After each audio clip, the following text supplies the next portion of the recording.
Shima News with me, Rizman Asad. I'm getting the breaking news at this hour of time. Night curfew has been imposed from 9 p.m. to 6 a.m. from tomorrow. And also a new weekend curfew has been imposed from 9 p.m. Friday to Monday 6 a.m. 4.5 hours deliberation meeting had taken place today, a virtual meeting by the Chief Minister, the Governor of Karnataka and the leaders of the opposition. They had deliberations today. After 4 to 5 hours deliberation, Chief Minister at this hour of time, 10 minutes back, has given these guidelines. In these guidelines, he has announced that there will be a curfew in the entire Karnataka state from 9 p.m. to 6 a.m. and weekend curfew from Friday 9 p.m. to Monday 6 a.m. And the other guidelines which are as follows, that all school, colleges, educational training, coaching institutes, etc. will remain closed. Online distance learning shall continue.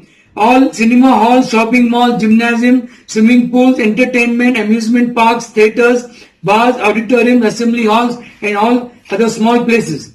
Swimming pools approved by a Swimming Federation of India to be opened for sports person only. All social, political, sports, entertainment, academic, culture, religious gathering and other gatherings and large contingents are banned. For all religious places, place of worship shall be closed to public. However, all personnel engaged in the service of place of worship shall continue to perform their rituals and duties without involving any visitors. All religious activities are closed. Activities, civil repairs are permitted. Work permitting to pre-monsoon preparations are also permitted. Industrial establishment production units are permitted to operate adhering to the COVID-19 behavior. The movement of staff shall be allowed by producing the ID card.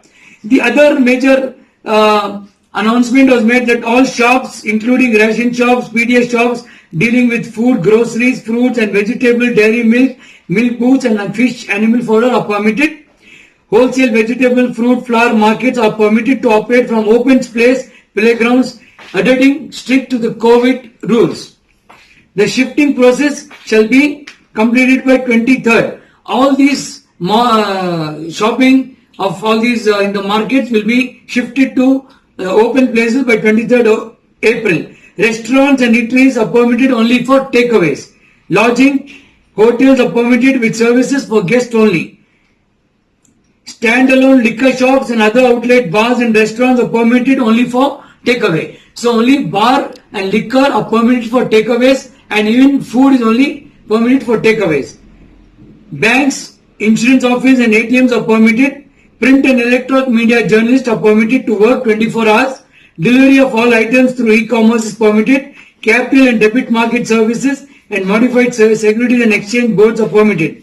The other major permission what the government has notified is all private offices, organizations, institutes, companies will be allowed to function with minimal strength as possible, as work from home would be better. Only essential employees, staff of IT and ITS companies shall work from office. Rest will have to work from home.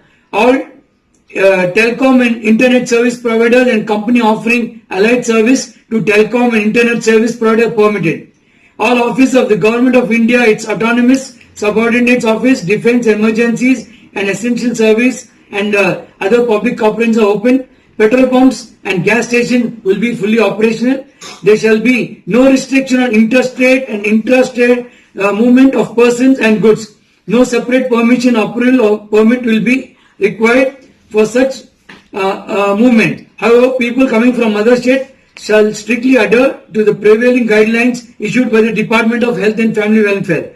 Movement of people is permitted. Movement of people through public transport is permitted. Taxis, including cabs, four-wheelers, autos is permitted adhering to the COVID regulation. Number of people travelling in buses will be up to 50%. Unnecessary travel through private vehicles should be avoided. All health services, including Ayush and veterinary hospitals, including pharmacies, will remain fully functional, and marriage permitted strictly adhere to the COVID-19 approval and behavior with maximum 50 people. crematorium for funeral to be allowed will be maximum 20 people. This order has been issued by P. Ravi Kumar, Chief Secretary and Chairman of the State Executive Committee, and this order is applicable from tomorrow. These guidelines which have been issued will be applicable from tomorrow, the 21st April, up to 4th May, 6 am.